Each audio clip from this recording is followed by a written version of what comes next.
আসসালামু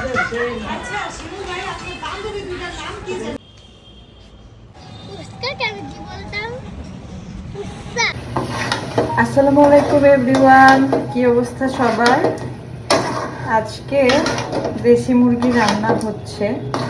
আজকে রান্না বাড়া বেশি নেই, অল্প রান্না হবে, কারণ আগের তরকারি একটু রয়ে গেছে। শুধু বাচ্চাদের জন্য একটু মুরগি ভুনা করছি। কি অবস্থা সবার?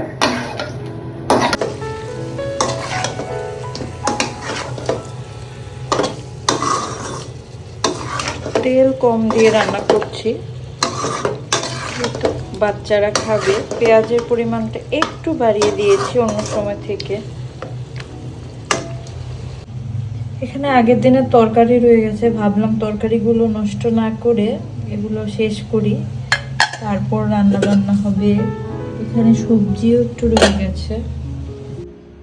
কাপড়গুলো আসলে আম্মু এতদিন ছিল, আম্মুই সব ভাঁজ করে ফেলতো। আমার এখনো সময় হয়ে ওঠেনি কাপড়গুলো ভাঁজ করার, বাকি আছে কাজ। এই তো মা সব রেডি করে দিয়ে গেছে। এই যে লন্ড্রির কাপড় সব রেডি, এগুলো যাবে লন্ড্রিতে। সাফামণিকে পড়াতে বসলে আমার মাথা খারাপ হয়ে যায়।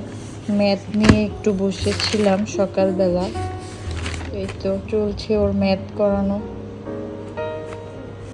এইদিকে সাফামনির আরবি টিচার চলে এসেছে। সাফামনি আরবি পড়ছিল, আর আমি রান্না করার পাশাপাশি একটু দেখতে এসেছিলাম মেয়েরা কি করছে। তো সায়রা আমার জন্য ওয়েট করছিল যে কখন আমার রান্না শেষ হবে, আর আমার রান্না শেষ হলে আমি সায়রাকে গোসল করিয়ে দিব।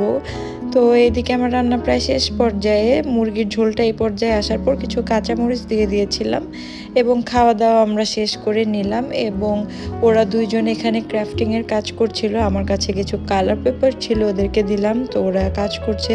ইতিমধ্যে চলে এসেছে ওহি বাবা, উর্মিয়াপুর ছেলে। ও হচ্ছে আমার সায়রা ছোট মেয়ের টিচার, আর সাথে আইরিনাপুদের জন্য এই গিফটসগুলো নিয়ে এসেছে। গিফট পেয়ে বাচ্চারা অনেক খুশি। তা আমি আইরিনাপুর জন্য আর তেমন কোনো নাস্তার আয়োজন করিনি, মুরগির মাংস যেহেতু ছিল অল্প করে একটু খোলাজা পিঠা বানিয়ে নিয়েছিলাম, আপুকে খেতে দিয়েছিলাম।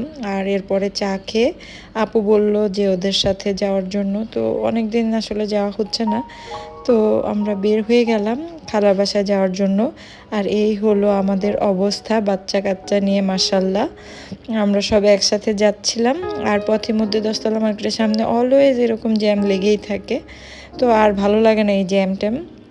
অনেকদিন পর সেবা ফার্মেসির সামনে দিয়ে, আমরা যখন স্কুল লাইফে ছিলাম এই সেবা ফার্মেসির সামনে দিয়ে কত যে স্মৃতি রয়েছে।